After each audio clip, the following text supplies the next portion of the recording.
Alam nyo ba kung paano sabihin sa Japanese ang bawat miyembro ng pamilya?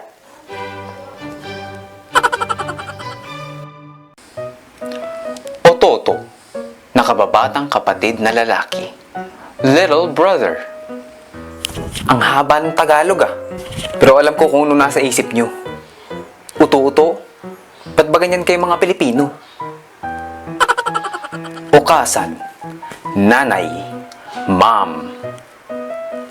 Otosan, tatay, dad. Yan na naman kayo eh. Utosan nasa isip nyo, no? Onisan, kuya, big brother.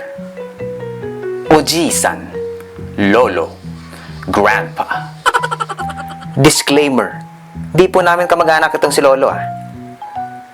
Obasan, lola, grandma, onesan, ate, big sister, imoto, nakababatang kapatid na babae, little sister.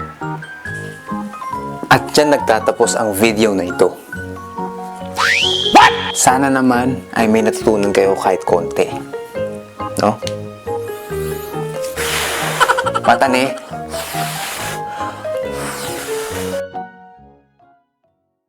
Pero alam kong kung ano nasa isip nyo. Uto-uto? Ba't gaganyan?